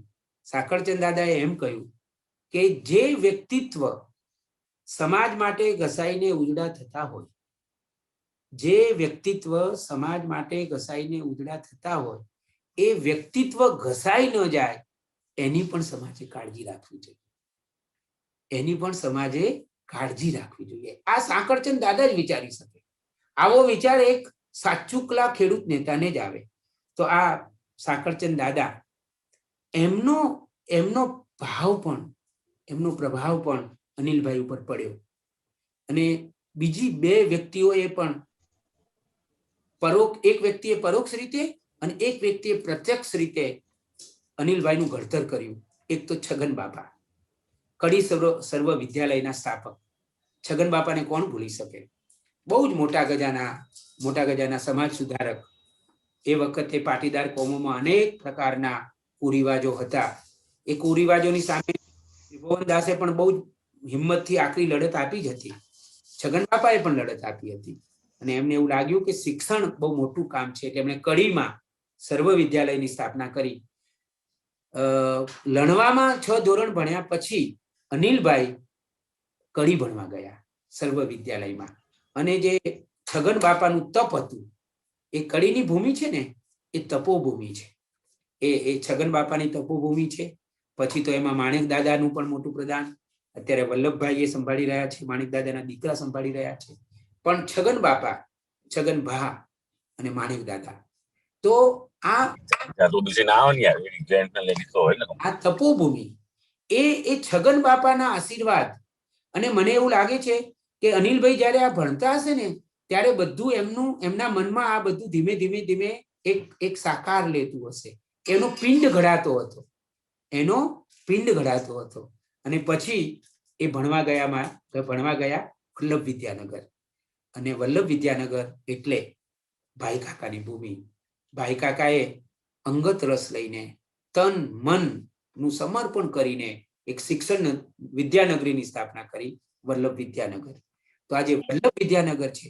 અને ત્યાં BA કરતા હતા, મિકેનિકલ એન્જિનિયર થયા એ ત્યાં વિશ્વકર્મા કોલેજમાંથી. તો એ ત્યારે ભાઈ કાકા હયાત હતા. અને અનિલભાઈ તો ફૂટબોલની ટીમના બહુ જ ઉત્તમ ખેલાડી હતા. અને એમની ટીમ એકવાર વિજેતા બની ત્યારે એક સરસ તસવીર પણ છે. એમાં ભાઈ કાકા છે અને ભાઈ કાકાની બાજુમાં અનિલભાઈ બેઠા છે. એક સ્પોર્ટ્સના વિજેતા ખેલાડી તરીકે બેઠા છે અનિલભાઈ. તો આ કુલ 5 પરિબળો, એક માતા પિતાના સંસ્કાર, ત્રિભુવનદાસનું સામાજિક દાયિત્વ, સયાજીરાવ ગાયકવાડ નું વાતાવરણનો એમને લાભ મળ્યો.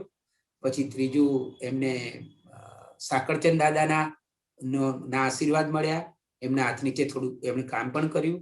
છગન બાપા અને ભાઈ કાકા, આ 5 તત્વો પંચામૃત, આ પંચામૃતનો લાભ અનિલભાઈને મળ્યો એવું આપણે ચોક્કસ કહી શકીએ. અને આ પુસ્તકમાં ક્રમશઃ એમના જીવનને આવરી લેવામાં આવ્યું છે. અને માત્ર 33 વર્ષની ઉંમરે અનિલભાઈ શિક્ષણના ક્ષેત્રમાં આવી ગયા. એ અમેરિકા ભણવા ગયા અને એ જે કોલેજમાં જે કંપનીમાં ઇન્ટર્નશીપ કરતા હતા, એ ઇન્ટર્નશીપમાં અમેરિકામાં બધી જે ટ્રેનો દોડતી હોય ને, તો એનો એક કોમ્પ્યુટરની મદદથી એક બનાવવાનો હતો, એવો સોફ્ટવેરના એક પ્રોગ્રામ બનાવવાનો હતો કે એક જ સ્ટેશન ઉપર કોઈ ટ્રેનો એક જ સમયે ના આવી જાય ને એ પ્રકારનું કામ કરવાનું હતું. તો એ કંપનીને કોન્ટ્રાક્ટ મળેલો, જે કંપનીમાં અનિલભાઈ ઇન્ટર્નશીપ કરતા હતા એ કંપનીમાં. તો એ યુવા એન્જિનિયર બહુ તેજસ્વી હતા અનિલભાઈ. તો એટલે અનિલભાઈએ ખૂબ જ મહેનત કરીને આખો સરસ પ્રોગ્રામ સફળ રીતે બનાવી આપ્યો. ત્યારે એ જે કંપનીના માલિક હતા એમણે અનિલભાઈને એવું કહેલું, બહુ રાજી થયા, કારણ કે બહુ અઘરું કામ હતું. અનિલભાઈએ કરી બતાવ્યું એન્જિનિયર તરીકે, કેટલા વિચક્ષણ હતા. તો એના જે માલિક હતા એ માલિકે અનિલભાઈને એ વખતે એવું કહેલું, કોમ્પ્લિમેન્ટ્સ આપતા, કે દુનિયામાં ફાઉન્ટેન પેનની જે શોધ થઈ એ પછીની સૌથી મહત્વની શોધ જો કરી હોય તો એ તમે કરી છે. ગંભીરતાથી આવા કોમ્પ્લિમેન્ટ્સ આપેલા. તો એ વસ્તુ બતાવે છે કે અનિલભાઈ એન્જિનિયર તરીકે કેટલા બધા તેજસ્વી હતા, કેટલા બધા હોશિયાર હતા.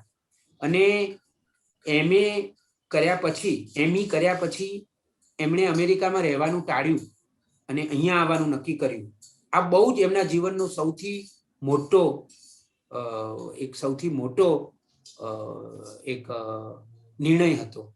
કારણ કે અમેરિકા છોડવું, એમાં તમે પટેલ હોવ અને આટલી પૂરી શક્યતાઓ હોય તમને.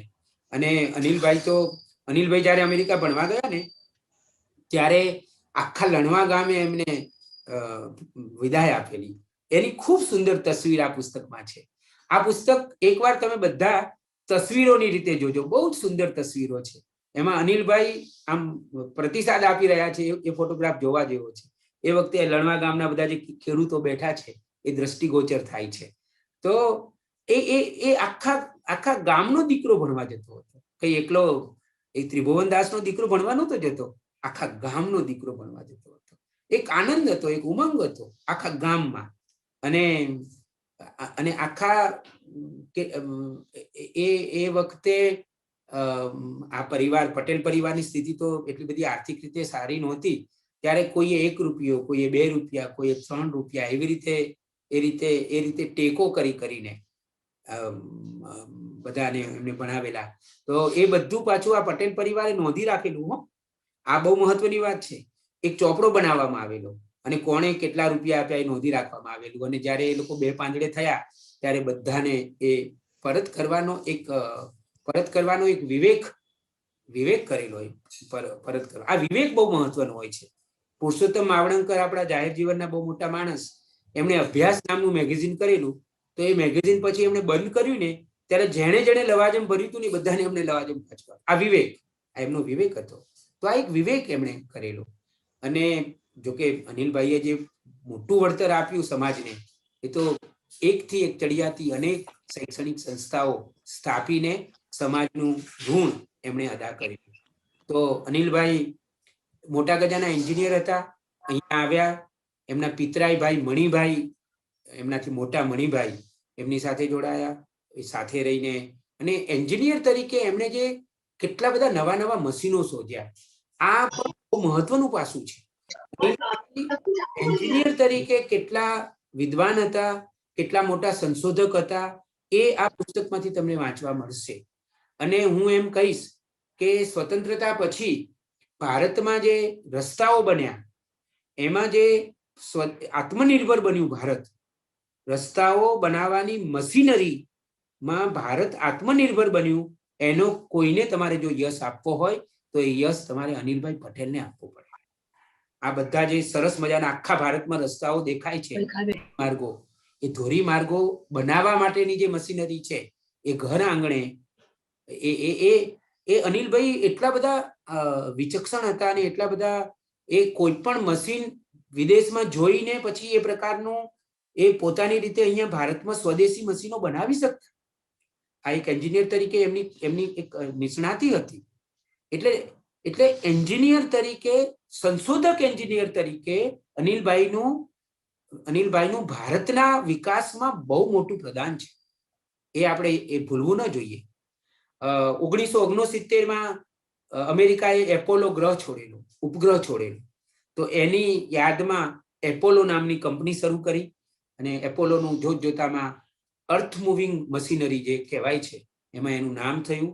અનિલભાઈ એમાં બહુ જ ગહનતાથી, ખૂબ જ તન્મયતાથી એમનો સ્વભાવ હતો. જે કામ કરતા ને, અનિલભાઈના સ્વભાવની ખાસિયત એ કે બોલવાનું ઓછું અને કામ વધારે કરવાનું. એ અંતર્મુખી વ્યક્તિત્વ ધરાવતા હતા, અંદર ને અંદર રહેનારા માણસ હતા. એ છતાં તમે જુઓ કે એમણે કામ બહાર કેટલું બધું કરી બતાવ્યું. બહુ જ ઓછું બોલતા, એ ઓછા બોલા હતા, સરદાર જેવા હતા. બોલવાનું ઓછું પણ કામ વધારે કરવાનું. અને એમણે આ રીતે પછી એક એન્જિનિયર તરીકે, અને પછી બહુ જ નાની વયે, બહુ સમયસર, એ 74 વર્ષે આપણી વચ્ચેથી વિદાય થયા, પણ 33મા વર્ષે તો એમણે સમાજ માટે કામ કરવાનું શરૂ કરી દીધું હતું. એ જ્યારે મહેસાણા જિલ્લાની જે સમિતિ હતી, એમાં જે એ બન્યા, મેનેજિંગ ટ્રસ્ટી બન્યા. મહેસાણામાં જે સરદાર વિદ્યાભવન ટ્રસ્ટ હતું, એના મેનેજિંગ ટ્રસ્ટી એમને બનાવવામાં આવ્યા, ત્યારે એમની ઉંમર ફક્ત 33 વર્ષની હતી. અને અનિલભાઈમાં ઘણા બધા ગુણો હતા. એમને લોકોને સાથે રાખીને કામ કરતા આવડતું હતું. એ સર્વ મિત્ર પણ હતા અને અજાત શત્રુ પણ હતા. કોઈ પણ એમને છે ને, અનિલભાઈ પાસે એક કાંસકો રહેતો. એ કાંસકો અદ્રશ્ય કાંસકો. એ અદ્રશ્ય કાંસકો એવો હતો કે કોઈ પણ પ્રકારની ગૂંચવણ થઈ હોય ને, તો અનિલભાઈ એ કાંસકાથી ઉકેલી નાખતા. આ એમની માસ્ટરી હતી. ગમે તેવી ગૂંચવણ થઈ હોય, પણ અનિલભાઈનો કાંસકો એવો ફરે કે મને વલ્લભભાઈ, આપણા કડીના જે છે અત્યારે વલ્લભભાઈ પટેલ, એમનો ઇન્ટરવ્યુ કરવા અમે ગયેલા, ત્યારે એમણે વાત કરેલી કે 2 સંસ્થાઓમાં એવી મડાગાંઠ પડેલી, એવી જબરજસ્ત મડાગાંઠ 2 સંસ્થાઓમાં પડેલી કે બધાને એવું લાગતું હતું કે આ ગાંઠ હવે કોઈ પણ સંજોગોમાં ઉકલશે જ નહીં, અને એક સંસ્થા બંધ થઈ જાય એવી સ્થિતિ આવી ગઈ હતી. આ વલ્લભભાઈએ કહેલી વાત કહું છું તમને, આમાં લખી પણ છે આ પુસ્તકમાં. પછી બધા ગયા અનિલભાઈ પાસે. અનિલભાઈએ બધાને શાંતિથી સાંભળ્યા અને કહ્યું કે ઉકેલ આવી જશે. અને પછી એનો ઉકેલ આવી ગયો. મડાગાંઠ છોડવી અઘરી હોય છે, પણ અનિલભાઈ હોય તો છોડી.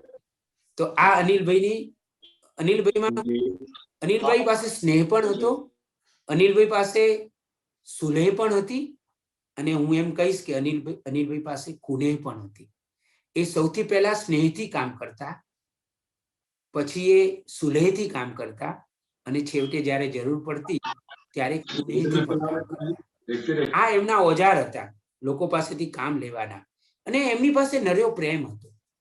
આ પ્રેમને કારણે એ હંમેશા જીતી જતા. અને એમણે, તમે જુઓ, એમનું વિઝન બહુ મોટું હતું. એ વિઝનરી હતા. એ બહુ દૂરનું જોઈ શકતા હતા. અને એમને લાગ્યું કે શિક્ષણનું બહુ જ મહત્વ છે, એવું એમને લાગ્યું. અને પછી એમણે મહેસાણામાં આ શરૂ કર્યું. સરદાર વિદ્યા ભવન ટ્રસ્ટ એમના નેજા હેઠળ આવ્યું. પછી એક સંસ્થાઓને ડેવલપ કરતા ગયા અને પોતે અમેરિકામાં ભણેલા એન્જિનિયર હતા, ખૂબ વાંચતા, ખૂબ ફરતા. એમને કુદરતી રીતે પણ એમના એક ચોક્કસ દૂરંદેશી હતી. એટલે ધીમે ધીમે આગળ વધતા ગયા. પછી એમને એવું લાગ્યું કે એક આખી યુનિવર્સિટી હોવી જોઈએ અને પછી એમને ગણપતભાઈ મળ્યા અને એને કારણે કામ પ્રમાણમાં થોડું સરળ થયું. અનિલભાઈ હોય તો જ એક પ્રજાકીય ધોરણે આવડી મોટા ગજીની યુનિવર્સિટી બની શકે. મિત્રો, મારે ખાસ કહેવું છે કે એકલા પૈસાથી યુનિવર્સિટીઓ નથી બનતી. પૈસાથી યુનિવર્સિટીઓ નથી બનતી, પ્રતિબદ્ધતાથી યુનિવર્સિટીઓ બને છે. વિદ્યાના સંકુલો બને છે ને, એ પ્રતિબદ્ધતા જોઈએ. અને પટેલ પાસે પાવર ખરો, પટેલો પાસે પૈસા પણ ખરા, પણ પટેલોને એક રાખવા એ કામ કઈ બહુ સહેલું નથી. બધી તાકાત. અને અનિલભાઈએ એક કામ એમને કેટલી ખંત, કેટલી ખાખત, કેટલી ધીરજ અને કેટલી નિષ્ઠા. આ બધાનો તમે સરવાળો કરો તો તમને ખબર પડે કે આ બધું કેટલું હશે અનિલભાઈમાં. ઘણી વાર છે ને આમ મજાકમાં અનિલભાઈને એવું કહેતા, અનિલભાઈને મજાકમાં એવું કહેતા કે આ તમારા મગજે તો એવું તે શું કર્યું હશે કે તમારા મગજે તમે જપવા જ નથી દેતા. નવા વિચારો કર્યા જ કરો છો. કારણ કે એ સતત નવું વિચાર્યા કરતા, નવું વાંચ્યા કરે ને નવું એમના મનમાં આવે અને જે હૃદયમાં હોય એ પાછું અમલમાં પણ એ લાવતા હતા. અને આ પુસ્તક માં મારે છે ને એક નાના 3 પેરા વાંચવા છે. એ છે શારદાબેને એક આખું પ્રકરણ લખ્યું છે, શારદાબેન મારા સાહેબ મારી નજરે. એમાંથી એક પેરેગ્રાફ વાંચવાની હું રજા લઉં છું, કારણ કે મારે અનિલભાઈનું વ્યક્તિત્વ તમારી સામે રજૂ કરવું છે. શારદાબેને એક લાંબો લેખ શારદાબેનનો આ પુસ્તકમાં છે, પણ એ સાહેબ કહેતા અનિલભાઈને.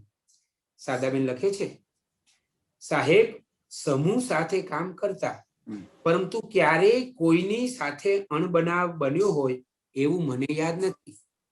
નાના માણસોનું ધ્યાન રાખતા, એમની કાળજી કરતા, ગાડીના ડ્રાઈવરનું પણ ખાસ ધ્યાન રાખતા. કોઈ જાતનો લોભ કે લાલચ તેમને નહોતી. મંત્રી બન્યા એ દરમિયાન સરકારી ગાડી વાપરવાને બદલે અમારી પોતાની ગાડી જ વાપરતા હતા.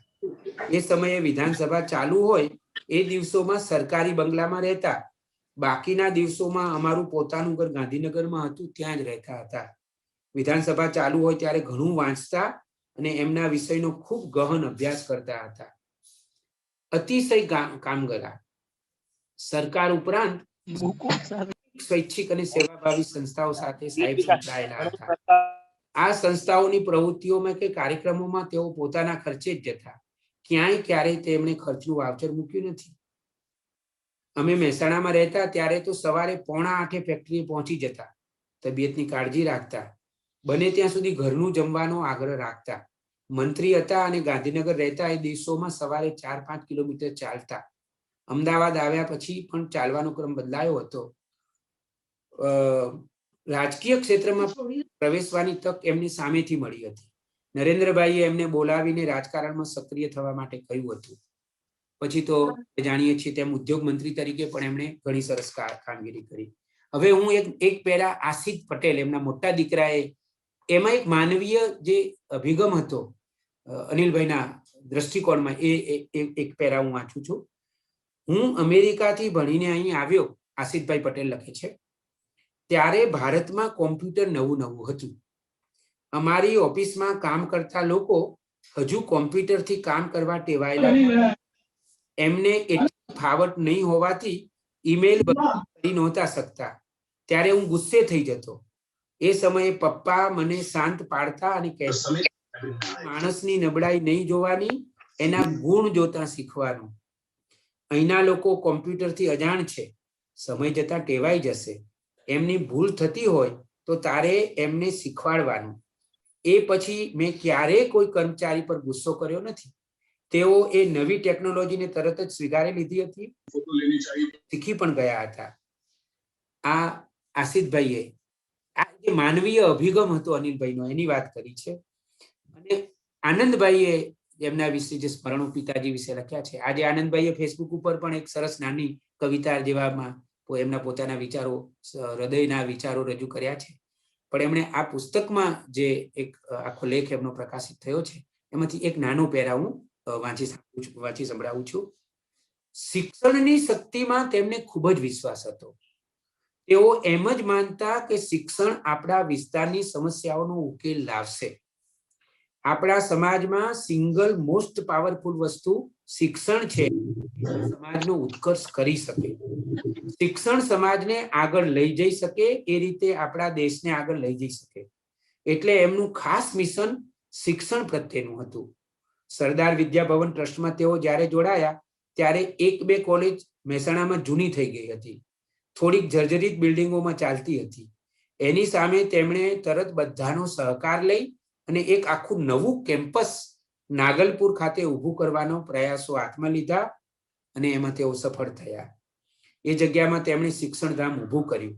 એ પછી તેમણે ગણપત અંકલ અને અન્ય લાઇક માઇન્ડેડ મિત્રોની મદદથી ગણપત વિદ્યાનગરનું સર્જન કર્યું, જે પછી ગણપત યુનિવર્સિટી બની. શિક્ષણના મહત્વને તેઓ સમજતા, એટલે પોતાની મોટા ભાગની શક્તિઓનો ઉપયોગ તેમાં કરતા. આ આનંદભાઈએ એમના દીકરાએ લખ્યું છે. અને શારદાબેન વિશે એક આખું પ્રકરણ આ પુસ્તકમાં સરસ રીતે લખાયું છે. કારણ કે કોઈ પણ વ્યક્તિની સફળતામાં એમની જીવનસાથીનું મોટું પ્રદાન છે. શારદાબેન પોતે એક વિશિષ્ટ અને ઘણા સજ્જ વ્યક્તિ છે. સાંકળચંદ દાદાનો વારસો એમને મળેલો છે. એમને તો ડબલ ફાયદો થયો. સાંકળચંદ દાદાનો પણ વારસો મળ્યો અને ત્રિભુવન દાદાનો પણ વારસો મળ્યો છે એમને. તો એમણે પણ એમના વિશે એક આખું પ્રકરણ આ પુસ્તકમાં લખાયું છે. અને એમણે એ શારદાબેનની શક્તિઓને પણ આ પુસ્તકમાં રજૂ કરવામાં આવી છે. તમે વિચાર કરો કે અનિલભાઈએ પત્ર લખીને એવું કહ્યું કે અહીંયા જમવાની તકલીફ પડે છે, એટલે તમે શારદી, બધા એમને શારદી તરીકે ઓળખે, શારદાબેનને, એમને મોકલો અમેરિકા. એક અટુલી છોકરી, 19 વર્ષની એક છોકરી એકલી પહેલી વાર અમેરિકા ગઈ. આ એમની કેટલી શક્તિ હશે, તમે વિચાર કરો કે આ સહેલી વાત નથી. અને જે પ્રકરણ શારદાબેન વિશે જે પ્રકરણ લખાયું છે, એમાંથી હું એક પેરા વાંચવાની રજા લઉં છું. લગ્ન એટલે વ્યક્તિ માટે જિંદગીનો યાદગાર પ્રસંગ. શારદાબેનના જીવનનો આ પ્રસંગ ધાર્યા કરતા વધારે યાદગાર બનવાનો હતો, એની એમને ખબર નહોતી. શારદાબેને સપનામાં પણ નહોતું વિચાર્યું કે મારા લગ્ન પરદેશની અજાણી ધરતી પર સાવ સાદાઈથી માતા પિતા કે અન્ય અંગત સ્વજનો વગર થવાના છે. માત્ર 19 વર્ષની એ ગુજરાતી યુવતી પોતાના લગ્નનો સામાન લઈને એકલી અમેરિકા જવા ઉપડી. આજે તો એને સાહસ જ કહેવું પડે. એવી સાહસિક સફરના સ્મરણોની વાત કરતા શારદાબેન કહે છે, એ સમયે મારી મનોસ્થિતિ એવી હતી કે અમેરિકા પતિ પાસે જવાનો આનંદ હતો, તો બીજી તરફ લગ્ન જેવો પ્રસંગ માતા પિતાની હાજરી વગર થશે એ બાબત મનમાં ખૂંચતી પણ હતી. જોકે મન મક્કમ કર્યું. લગ્નમાં પહેરવા માટે પાનેતર વગેરેની ખરીદી અહીંથી જ કરી હતી. કોલેજમાં હતી ત્યારે મુંબઈ સુધીનો પ્રવાસ કર્યો હતો, પણ બધાની સાથે. આ તો એકલા, અને એ પાછા 7 દરિયા પાર. નાનાજીએ અમને શીખવાડેલું કે ક્યારે ડરવાનું નહીં.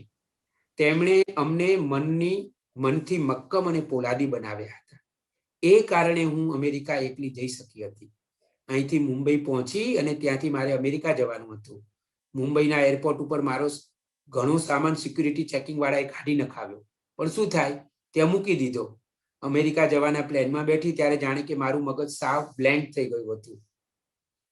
આજે 21મી સદીમાં આપણે સ્ત્રી સશક્તિકરણ માટેની યોજનાઓ ચલાવી રહ્યા છીએ, ત્યારે શારદાબેનનો આ કિસ્સો પ્રેરણાદાયી છે.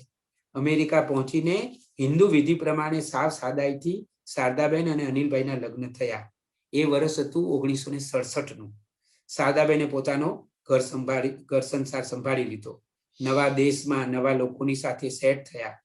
પોણા 2 વર્ષ અમેરિકાના વસવાટ પછી 1968માં શારદાબેને પુત્ર આશિતને જન્મ આપ્યો. 1969માં પતિ અને પુત્ર સાથે તેઓ ભારત પરત ફર્યા. આ બહુ મોટી વાત છે. કે શારદાબેને પણ અનિલભાઈના નિર્ણયમાં હાયમાં હા ભરાવી, નહીતર કઈ યુવતીને અમેરિકા છોડવાનું મન થાય? અમેરિકામાં તો લોકો જવા માટે શું કરતા હોય છે. એટલે લોકો તો એક બાજુ વૈકુંઠ જવાનું વિમાન આવેલું હોય તો એને ના પાડી દે કે અમેરિકાના વિમાનમાં અમારે બેસવું છે. એવો અમેરિકા એટલે સ્વર્ગ, અને અમેરિકા જવા માટે લોકો જાનના જોખમે જતા હોય છે, લાખો રૂપિયાનો ખર્ચ પણ કરતા હોય છે. ત્યારે આ યુવતીએ, એટલે અનિલભાઈ અને શારદાબેન બંને એકબીજા માટે સર્જાયા હતા.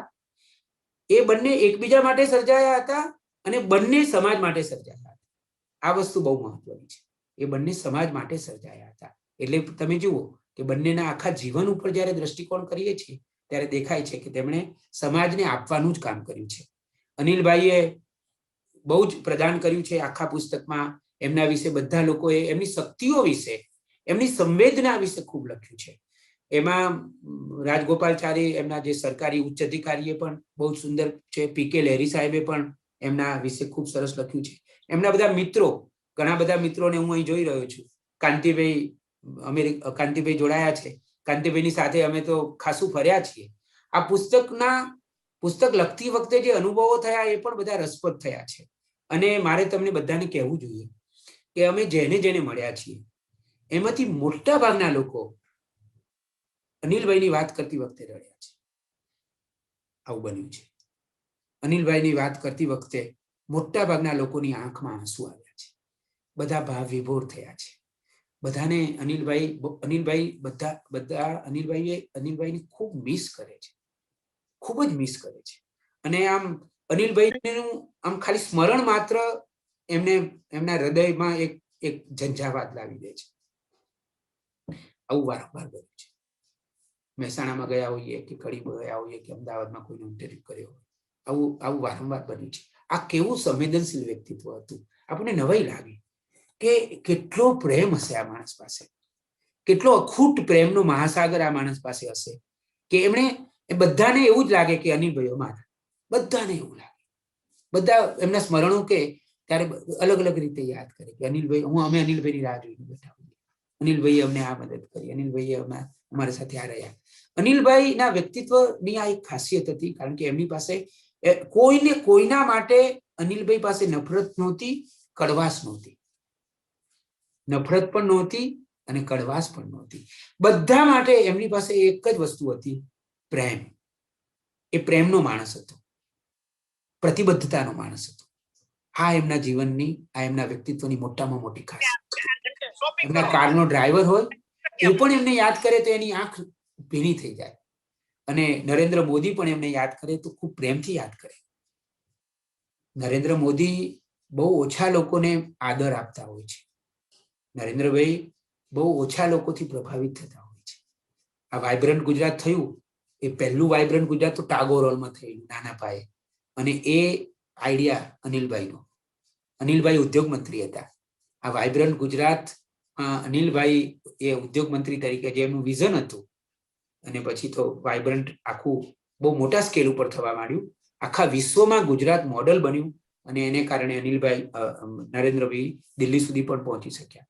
પણ મૂળ વાત એ છે કે વિઝનરી હતા, પ્રેમના માણસ હતા, પ્રતિબદ્ધતાના માણસ હતા. મને એક બહુ જ આશ્ચર્યજનક અનુભવ થયો હતો એવું તમને કહું, કારણ કે બહુ સમય મેં લઈ લીધો છે તમારા બધાનો, અને હજી આપણે શારદાબેનને પણ સાંભળવાના છે. એક સુખદેવભાઈ પટેલ છે. એ સુખદેવભાઈ પટેલ ગણતર નામની સંસ્થા ચલાવે છે પાટડીમાં. અગરિયાઓ જે છે ને, આપણા મીઠું પકવતા અગરિયાઓ, એના માટે વર્ષોથી કામ કરે છે. એટલે એ મારા મિત્ર છે. અગરિયાઓનું કામ મેં વારંવાર જઈને જોયું પણ છે. એટલે આ પુસ્તક લખાતું હતું એ દિવસોમાં મેં સુખદેવભાઈને ફોન કરીને વાત કરી. મેં કહ્યું આજકાલ અમે અનિલભાઈનું જીવન ચરિત્ર લખી રહ્યા છીએ. સુખદેવભાઈએ મને તરત કહ્યું, અનિલભાઈએ તો ઉદ્યોગ મંત્રી તરીકે અમને ખૂબ મદદ કરેલી, ખૂબ સંવેદનશીલ હતા. એટલે મેં કહ્યું કે શું મદદ કરી હતી? તો મને કહે કે એ જ્યારે ઉદ્યોગ મંત્રી હતા અને પાટડીમાં એક કાર્યક્રમમાં આવેલા, ત્યારે અમે જઈને રજૂઆત કરી કે અગરિયાઓ માટે જો તમને થોડો ટાઈમ કાઢી શકો તો તમે આવો ને જોવા માટે. અને અનિલભાઈ એ સામેથી, એમનું શેડ્યુલ નહોતું ઉદ્યોગ મંત્રી તરીકેનું, પણ એમની સંવેદનશીલતા તમે જુઓ. એ સામેથી ગયા, એ અગરિયાઓના કામને જોવા ગયા, અને પછી ઉદ્યોગ મંત્રી તરીકે અગરિયાઓના ઉત્કર્ષ માટેની અનેક યોજનાઓ અનિલભાઈએ કરી. આ એમની સંવેદનશીલતા. આવી સંવેદનશીલતા તો બધી પકડી નથી શકાય આ પુસ્તકમાં. અમે લેખક તરીકે ખૂબ જ પ્રયત્ન કર્યો છે કે કોઈ કશું બાકી ના રહી જાય, પણ હું 100% કહું છું કે ઘણું બાકી રહી ગયું છે. એ નાનામાં નાના માણસની પણ ખૂબ કાળજી રાખતા. એ સંબંધોના માણસ હતા. અને કેટલી બધી આમ મારો એક અંગત અનુભવ મારે શેર ના કરવો જોઈએ, પણ હું થોડોક ભાવનામાં વહી રહ્યો છું એટલે અંગત અનુભવ તમને કહું કે મેં મારી પોઝિટિવ મીડિયા નામની કંપની અમદાવાદમાં શરૂ કરી. હું અમેરિકાના એક છાપામાં પત્રકાર અને તંત્રી હતો. પછી મેં મારું પોતાનું કામ શરૂ કર્યું. તો એક દિવસ 10:30 વાગે હું એકલો ઓફિસે જઈને કામ કરતો હતો અને આમ જઈને જોઉં, આમ થોડી વાર થઈ અને મારી ઓફિસમાં અનિલભાઈ આવ્યા. મને એટલો બધો આનંદ થયો ને એટલી બધી નવાઈ લાગી. આવડો મોટો માણસ મારી ઓફિસમાં આવ્યા, ઓફિસમાં બેઠા, મને આશીર્વાદ આપ્યા અને મને કહ્યું કે મારી ઈચ્છા હતી કે હું તમારી ઓફિસ છું અને બધું પૂછ્યું કે તમે કયા પ્રકારે કામ કરો છો, ભવિષ્યમાં શું શું કરવાના છો. એમની પાસે એમણે પણ મને એ વખતે 2-4 બહુ મોટા આઈડિયા આપેલા. આવું પણ કરી શકાય, એનર્જી માટે આપણે આવું પણ કરી શકીએ. આવા નવા નવા આઈડિયા પણ એ વખતે મને આપેલા. વિઝનના માણસ હતા. એમના મનમાં સતત કંઈક નવું ચાલ્યા જ કરતું હતું. તો આવા અનુભવો હજારો માણસોને થયા હશે. એમની પ્રેમ અને સંવેદનાનો સ્પર્શ હજારો લોકોને થયો છે. અને એક બહુ મોટી ગૌરવની વાત છે કે શિક્ષણ ક્ષેત્રે એમણે ખૂબ ઉમદા કામ કર્યું. એ ઉમિયા માતા સંસ્થાના પ્રમુખ બન્યા ને તો પહેલું કામ ત્યાં શિક્ષણનું જ કર્યું. એ ધર્મમાં પણ શિક્ષણની કેળવણી જે પાર્ટી એમણે જે સંસ્થા ત્યાં શરૂ કરાવેલી, મણિભાઈ તમે મળેલા તો એમણે મણિભાઈ મમ્મીએ કહ્યું કે પહેલું કામ તો એમણે શિક્ષણને લગતું જ કર્યું.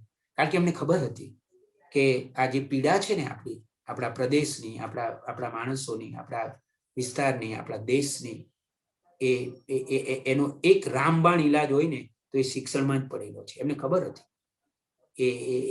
એ જોઈ ગયા હતા, પામી ગયા હતા. એટલે એ શિક્ષણના ઉત્કર્ષ માટે અને જે સૂત્ર છે ગણપતિ યુનિવર્સિટીનું કે આજે આખા સમાજનો ઉત્કર્ષ વિદ્યાની મદદથી કરવો, વિદ્યાની મદદથી સમાજનો ઉત્કર્ષ કરવો. ઉત્કર્ષના એ માણસ હતા. એ ઉત્કર્ષ જીવનનું બહુ જ મહત્વનું પાસું હતું. આ પુસ્તક લખતા અનુભવ થયો છે, યાદગાર અનુભવો થયા છે. અમને આનંદ એ વાતનો છે કે અમે અનિલભાઈનું આ પુસ્તક લખવામાં નિમિત્ત બની શક્યા. અમારું પણ ઘણું ઘડતર થયું છે. આ પુસ્તક લખતા અમે પણ ઘણું બધું શીખ્યા છીએ. યશવંત શુક્લને એકવાર કોઈકે પૂછેલું કે તમે બહુ મોટા કેળવણીકાર હતા યશવંત શુક્લ. ત્યારે યશવંત શુક્લએ જવાબ આપેલો કે જ્યારે કોઈ વ્યક્તિ જીવન જીવતી હોય છે ત્યારે આપોઆપ એની બધી સારી બાજુઓ સમાજ ઉપર પ્રભાવ ઉભો કરતી જ હોય છે. એટલે હું જે જીવન જીવ્યો છું એનો પ્રભાવ સમાજ ઉપર પડ્યો હશે, એવું એમણે યશવંત શુક્લએ કહેલું જવાબમાં. અનિલભાઈ જ્યારે જીવંત હતા ત્યારે પણ સમાજ ઉપર મોટી અસર પડી. અને અનિલભાઈના જીવન એ શાંતિ આપનારા માણસ હતા. એક બહુ યાદગાર ભજન છે ગુજરાતીમાં, શાંતિ પમાડે તેને સંત કહીએ. એક ભજન છે જાણીતું, જે શાંતિ પમાડે એને સંત કહેવાય. અનિલભાઈ સંત કોટીના પુરુષ હતા. તમે એમની પાસે જઈને ખાલી બેસો ને તોય તમને શાંતિનો અનુભવ થાય. એમનું વ્યક્તિત્વ જ એવું હતું, એમની ઓરા જ એવી હતી કે આપણે ત્યાં જઈને બેસીએ ને તો આપણને શાંતિ ફીલ થતી હતી. કારણ કે એ અંદરની શાંતિ હતી, બહારની શાંતિ નહોતી, એ અંદરની શાંતિ હતી. બધો જ કોલાહલ સમી ગયા પછી જે અનુભવ થતો હોય છે એને શાંતિ કહેવાતી હોય છે. તો અનિલભાઈ ના જીવનનો બધો કોલાહલ સમી ગયો હતો કારણ કે એક જીવન ધર્મ એમનો હતો, સામાજિક નિસ્બત. તો આ પુસ્તકમાં અમે અનિલભાઈના આખા જીવન કવનને પકડવાનો પ્રયત્ન કર્યો છે. આ પુસ્તક લોકોને ખૂબ ગમ્યું છે, એનો અમને આનંદ છે. અને આજે એમની પુણ્યતિથિ નિમિત્તે મને આ પુસ્તકનો પરિચય આપવાની તક મળી, એ પણ ખૂબ જ મોટી વાત છે. અને હું ખાસ કરીને શારદાબહેનનો, આશિતભાઈનો અને અનિલભાઈ અને આનંદભાઈનો ખૂબ ખૂબ આભાર માનું છું કે આવી એક અમૂલ્ય તક અમને આપી. અને અમે લોકો પણ અનિલભાઈના રસ્તે ચાલતા જેટલું બને એટલું કામ કરવાનો પ્રયત્ન કરી રહ્યા છીએ. કારણ કે છેવટે તો અનિલભાઈની સાચી શ્રદ્ધાંજલિ તો એ જ ગણાય કે આપણે બધા અનિલભાઈએ જે માર્ગ આપણને બતાવ્યો છે કે આ માર્ગે આગળ ચાલવાનું છે, જેટલા પગલા આપણાથી ચલાય, 2 ચલાય તો 2 અને 4 ચલાય તો 4, અનિલભાઈએ બતાવેલા રસ્તા ઉપર આપણે ચાલવાનું છે. અને અમે પણ એ દિશામાં પ્રયત્ન કરી રહ્યા છીએ. શિક્ષણ ક્ષેત્રે પણ કામ કરવાનો અમારો પ્રયાસ છે અને એ રીતે અમે એને શ્રદ્ધાંજલિ આપીશું. અને હવે હું શારદાબેનને વિનંતી કરીશ કે શારદાબેન પ્રસંગને અનુરૂપ વાત કરશે. શારદાબેન નમસ્તે. શારદાબેન નમસ્તે. બધા સ્વજનોને નમસ્તે, જય શ્રી કૃષ્ણ. ખાસ તો રમેશભાઈ, આપે આ સુંદર પ્રોગ્રામનું આયોજન કર્યું એટલે આપનો આભાર. મને 19 વર્ષની બનાવીને અમારા 55 વર્ષ સુધીનું જીવનની સફર કરાવી આપે. ઘણા સંસ્મરણો છે પણ મોટા ભાગના આપે બધાની સાથે શેર કરી દીધા છે, એટલે એ વિશે વિશેષ કહેતી નથી, કારણ કે જે બેઠા છે બધા જ એમના નજીકના છે, એમના સાથે પળો ગુજારેલી છે, એટલે એમના વિશે મારે બહુ કહેવાની જરૂર નથી. આપે ઘણું બધું કહી દીધું છે. પણ આજે આટલા મારું એમના સાથેનું 51 વર્ષ લગ્ન જીવન અને 5 વર્ષનું અમારું ઈલું આપણે કહીએ એમ કરીને 55 વર્ષનું અમારું સહવાસ છે. એટલે ઘણી બધી યાદો હોય જ. અને હું તો એમને ભલે મારી જોડે ફિઝિકલી નથી પણ હું હંમેશા મારી જોડે જ માનું છું. આજે સંસદમાં બેસું ત્યારે હર પળ એ યાદ આવે છે. એમ થાય કે આ જો એ હાજર હોત તો હું કેટલું બધું સરસ દેશ માતાની સેવા કરી શક્યો હોત બંને ભેગા થઈને. પણ સંસદમાં જવાનું કારણ પણ એમનું સ્વપ્ન જ હતું અને એ સપનું એમનું પૂરું કરવા માટે જ હું પોલિટિક્સમાં નહીં જવા વાળી પણ કૂદી પડી છું. એટલે આ તકે એમણે જે સત્કર્મો કર્યા એને આજે બધા યાદ કરીએ છીએ. એમના જીવન એ જ એમનો સંદેશ હતો. શ્રેષ્ઠ જીવન જીવ્યા છે. નાનપણમાં બાપુજીને ગુમાવ્યા ત્યારે એમને વારંવાર મને કહેતા કે મને હળની ચકલી જ દેખાતી હતી, એટલા માટે હું ભણી શક્યો, કારણ કે નહીં ભણીએ તો આપણે બીજો કોઈ આરો નથી. 5 ભાઈ બહેન હતા, ઇન્કમ સોર્સ નહોતો, એટલે એક જ લક્ષ્ય રાખ્યું હતું કે ભણવું, અને એમાં પણ એ હંમેશા પ્રથમ રહ્યા. એ કદી જૂઠું નહોતો બોલી શકતા, એટલે એટલા ઇનોસન્ટ હતા, બાળક જેવા. હું ઘણી વાર બહાર જમવાની ના પાડું તો આવીને હસીને કે તું મને લડે ના તો એક વાત કહું. છુપાવી નતા શકતા. હું આજે ગોટા ખાઈને આવ્યો કે આજ ભજીયા ખાઈને આવ્યો. એટલે આટલા બાળક જેવા હતા એકદમ. ને હંમેશા એમને એટલું બધું રીડિંગ હતું કે એના એ રીતે ગણું તો આઈક્યુ લેવલમાં હું તો એમને પહોંચી નહીં શકું.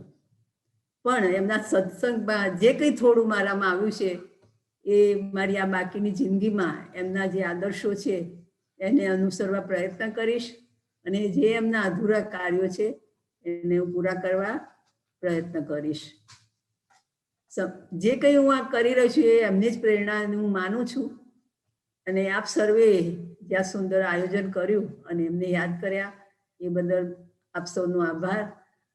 આપણે સદા એમને આપણી સાથે જ રાખીશું. શારદાબેન, આપનો ખૂબ ખૂબ આભાર. અને હવે હું આનંદભાઈ અથવા આશિતભાઈને વિનંતી કરીશ કે તેઓ આભાર વિધિ કરે, અને 2 માંથી એક ભાઈ. આનંદભાઈ, તમે આભાર વિધિ કરો અને એ રીતે આજે કાર્યક્રમ સંપન્ન કરીએ. જી રમેશભાઈ, જેમ શારદાબેને કહ્યું એમ અહીં અત્યારે સ્ક્રીન ઉપર અને કદાચ યુટ્યુબની ચેનલ મારફતે જે કોઈ આપણી સાથે જોડાઈ રહ્યા છે એ બધા જ અમારા સ્વજન ને જાણીતા ચહેરા જ દેખાય છે. આપે પુસ્તકમાં ખૂબ અનિલભાઈના જિંદગીના અનેક પાસાઓનું વર્ણન કરેલ છે, અને છતાં પણ એ એમનું વ્યક્તિત્વ એવું છે કે કદાચ હજી બીજી 2-3 પુસ્તકો બીજા લખી શકાય એમ છે. અને આ પુસ્તક આપણે બહાર પાડ્યું એ પછી પણ ઘણા બધાના એવા આવ્યા કે ભાઈ અમારી વાત તો તમને કહેવાની રહી ગઈ છે. અને હું હંમેશા એમને કહું છું બધાને કે ભાઈ આપ ફરીથી લખીને અમને મોકલો, જેથી કરીને આજના ઇલેક્ટ્રોનિક યુગમાં અમે નવા પ્રકરણો આ પુસ્તકમાં જોડતા જઈએ, જેથી કરીને જેટલું વધારે શક્ય હોય એટલું અનિલભાઈની જે પ્રેરણાદાયક જિંદગી જે જીવી ગયા હતા એ આપણા સૌ અથવા અનેક લોકોનું માટે પથદર્શક બની રહે. આપે આજે આ સુંદર કાર્યક્રમનું આયોજન કર્યું તે બદલ આપનો ખૂબ ખૂબ આભાર રમેશભાઈ. રઘુવીરભાઈ જે આપણા સાહિત્યના એક મોટા ગજાના માનવી છે, એમણે ખાસ આપણી માટે અનિલભાઈના જીવન વિશે વાત કરવા જે સમય આપ્યો એ બદલ એમનો પણ ખૂબ ખૂબ આભાર છે. આ કાર્યક્રમનું આયોજન પાછળ જે કોઈ લોકોએ પોતાનો સમય અને બીજું જે કોઈ દાન અથવા તો જે કોઈ કાર્યક્રમ કર્યા છે, મહેનત કરી છે, એ સૌનો ખૂબ ખૂબ આભાર. આપ જાણો છો એમ આ પુસ્તકમાં આપ ત્રણેય, વિકેશભાઈ, આપ અને અનિતાબેન, સૌ કોઈએ ખૂબ જ સમય વિતાવ્યો છે અને ઘણું જ ડિટેલમાં એનું સંકલન કર્યું છે. તો આપ અત્યારે ફરી એકવાર આપ ત્રણેયનો ખૂબ ખૂબ આભાર. અને ફરી એકવાર સર્વે ભજનો કે જેઓ આજે આપણી સાથે અહીંયા હાજર છે એ સૌનો ખૂબ ખૂબ આભાર. ફરીથી બધાનો આભાર માનીએ છીએ અને આ સાથે આ કાર્યક્રમ અહીંયા સંપન્ન કરીએ છીએ. જય શ્રી કૃષ્ણ.